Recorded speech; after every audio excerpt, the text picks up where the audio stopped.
Hey guys, welcome back to Bad Hombre Garage. The old Bad Hombre Garage is a disaster, and I've got a lot of stuff to clean up and just lots to do today. But I've got something that I want to show you, so stick around, you're not going to want to miss it.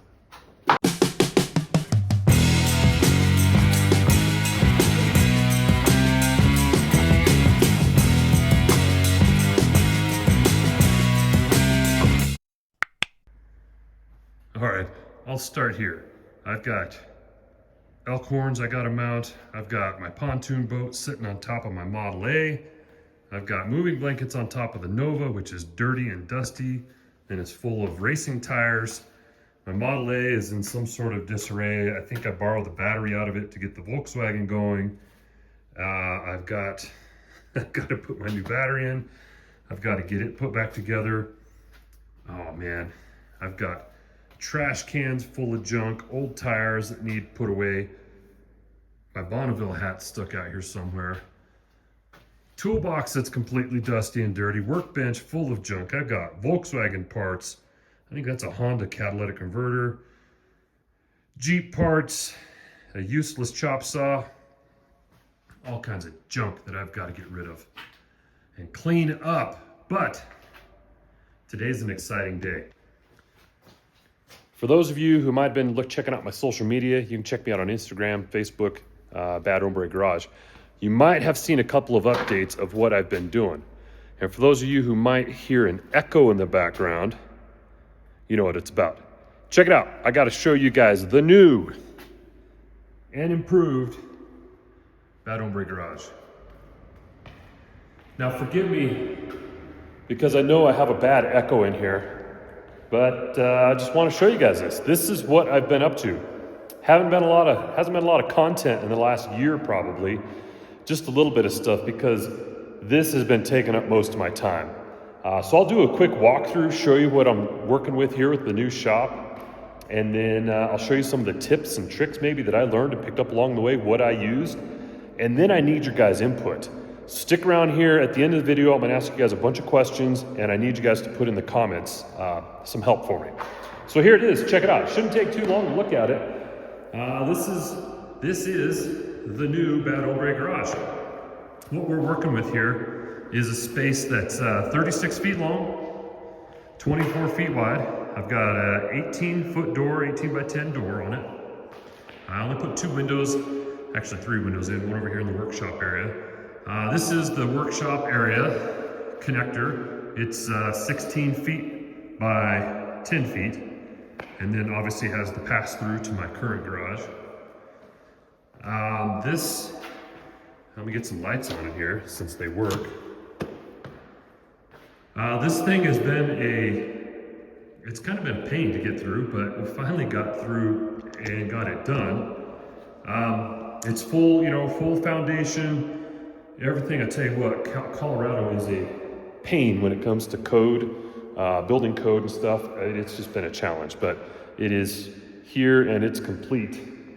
I did get them when they built it, it's about 18-inch stem wall when they put the foundation in, because I plan on putting my 12-foot walls in, and that gave me an extra, obviously, 1.5 feet there, so that I have plenty of room to put a lift somewhere out here in the shop. I'm thinking right in here, I put a blank. We've got a outlet up there to power it if necessary. But yeah, when I had it put in here, I went ahead and had it finished out. Hired a crew to come in and do the drywall. I don't do that. I would die of old age before I got drywall complete, and I can't make it look this good. So I hired out, let them do it. I'm glad to help them out and have them help me out. The electrical, my brother came up, and between the two of us, we roped this whole thing out here in about 2 days. Had it all set up, outlets, everything inside and outside. We'll do a walk around outside in a minute, show you what we got.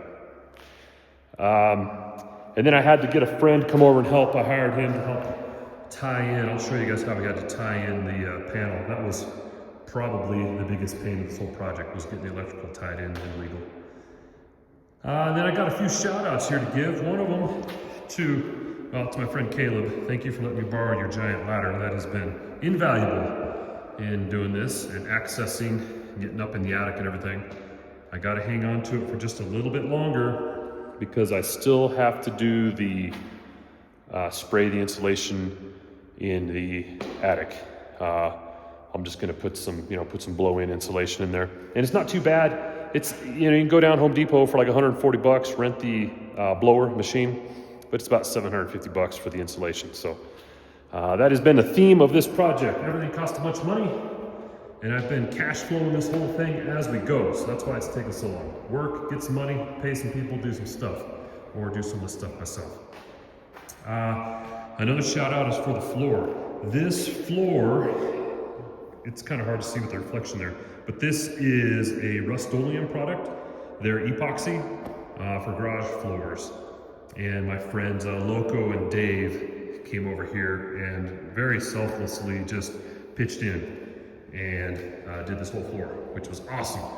My father-in-law, Steve, was here as well. I sure appreciate all the help and advice, Steve, throughout this project. It's been extremely valuable. Thank you for all that. As an experienced builder, he's helped me out a whole bunch on things for this thing, including paint too. He helped paint this thing. So the floor though, back to the floor, the four of us put it in here. It only took about an hour once we started to actually put the stuff, the epoxy down. There was a bunch of prep, obviously. I scrubbed and power washed the concrete to get any of the stains and all the junk that was left from when they did the drywall on it. I got that all off the floor and then etched it. Muriatic acid, did what they recommend there and etched. And then one more time, cleaned it off, sprayed it all off, got the dust and everything. And then we put that epoxy down. And so far, I really like the epoxy. I want to show you some spots because the four of us guys put in the epoxy with the flakes. I let that dry, and then I came back and I put the clear coat on, which the clear coat is supposed to make it 15 times stronger. So I thought, well, that sounds like a deal to me. I'll buy that and we'll put it down. And I sprayed the clear, or actually I rolled the clear coat on myself. A couple of things that were weird about it. One, let's see, right there you can see a good example. The clear coat comes with an anti-skid mixture. You dump the mixture in a bucket, you put the anti-skid in, and you mix it all up, and then you put it in a pan and roll it out. But I think what was happening is my anti-skid was sinking to the bottom of the pan or something, so that when I put my roller in and grabbed it, it was grabbing most of the anti-skid first, because you can see where I started rolls. There's a few places throughout the floor here where there's just like splotches of that anti-skid. Like, it's hard to tell kind of, but here's another one, there's one. It's kind of weird. Is it gonna bother me? No, it's a shop floor, so it's not gonna bother me too bad. I'm glad to have the clear on there. I just hope it stands up and holds up. That's my first question. Have any of you guys used any of this epoxy like this and the clear coat or not? If you have experience with it, put it down in the comments and let me know. How well is this gonna hold up? You guys who have seen my previous videos, you guys know how hard I am on garage floors. This one has taken a beating. It'll get a coating next probably, and that garage will all get redone eventually. But I'd love to hear your guys' comments. Is that gonna hold up?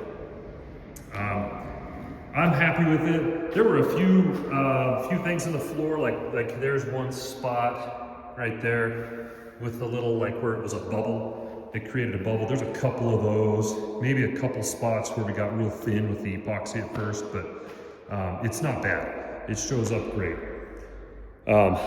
After we got everything in here and the drywall in and I painted this place, I couldn't stand to just have the, I didn't want to ruin these floors.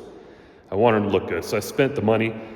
It cost me about just shy of $1,000 for all the materials to do the floor plus clear coat plus painting my stem wall. Now, I will say with the rust-oleum product, it took me about twice as much as advertised. They say that like 2 kits can do 1,000 feet. I think 1 kit does 500 square feet. This shop comes out to just about 1,000 square feet, and it took me almost 4 kits to put it in there. And honestly, we probably could have used all 4 kits to have it all done and put it on there thick. And same thing with the clear. I did it about twice as much as they recommend. But if you get the reflection right, you can see that clear is pretty thick, especially in this room. I put several coats of the clear in there because this is where a lot of my welding, grinding, big metal stuff's gonna be happening there, and probably this area right in here in the shop.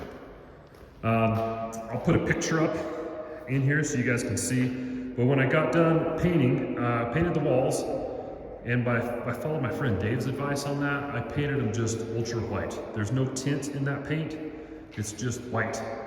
And I painted them nice and bright because this is my studio, right? This is where I do my videos. You guys, some of the comments I've gotten before in the old garage were that it's too dark. So I went ahead and painted the walls just a nice bright white. I got them all painted and then did my floors, and what was left was the ugly stem wall. It was all nasty with marks of construction.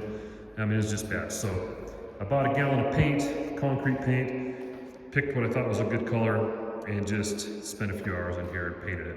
And I'm happy with it. I'm glad I painted that stem wall, kind of tied everything together. The electrical, that was another big pain with this, and I'll share with you guys. In a little bit, we'll go outside and I'll show you how I ended up tying it in, but there it is. It's all in, it all works, to include GFI circuit breakers. You don't have those, that'll fail your electrical inspection. Ask me how I know that. And those things are expensive, but they're in there and I'm legal now.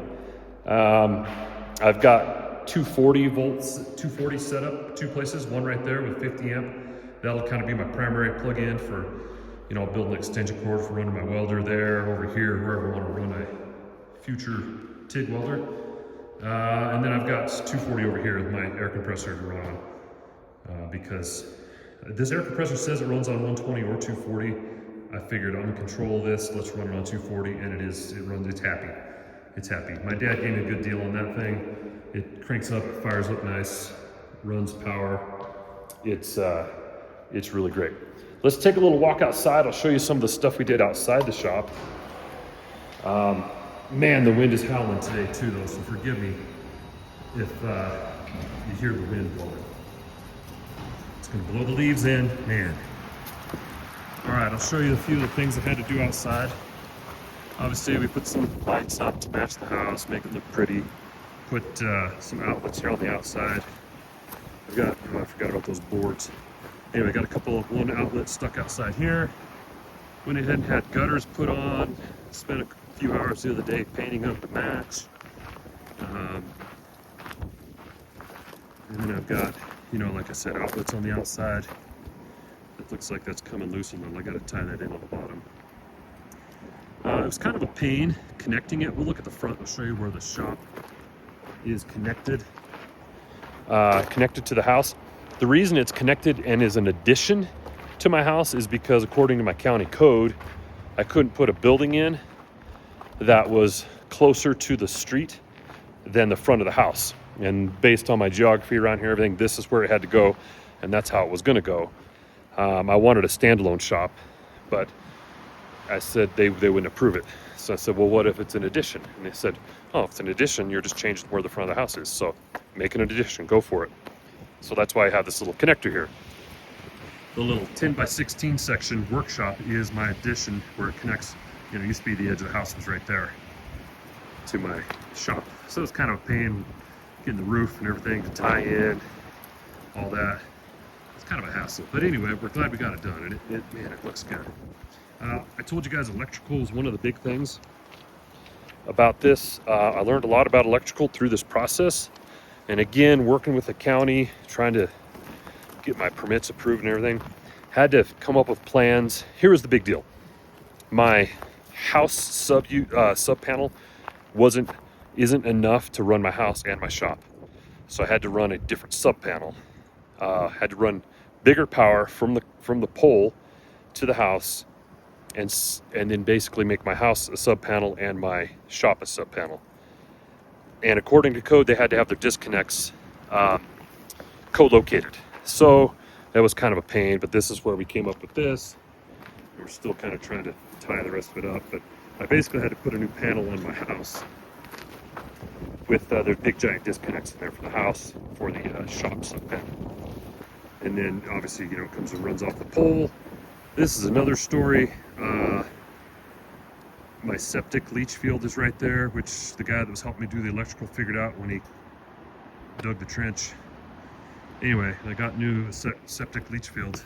That's another story I'm not going to get into right now. But nonetheless, we got the electrical in, and it works, and it's all finally done and approved. So that was kind of a pain. Glad to have it done. So here's where I need you guys' help. Oh, look at all the leaves I let in. Man, I guess I'm gonna have to let it get dirty in here sometime. All right, friends. So this is where I need your help. And again, please comment below. Give me your thoughts on this. I need to know where to put stuff. I've been looking at this for a while. I've been looking at my floor for a couple of weeks now, making the excuse that it needs time to cure before I put cars on it. But the time's up. It's ready. I need to move my junk out of that garage that's just been piled in there. I need to park my cars in here, my hot rods in here. But I need to start moving my workshop stuff in. So I need to know what you guys think about how to organize this place. Hopefully you kind of have a view. I'll step back in the corner so you can kind of get an idea of the layout of it. You know, I can fit 2 cars, tandem, you know, 1, 2, and then another 1, 2 over there. If I need to, I'll probably keep my Nova, my Model A parked in here, work on something over there. I don't know.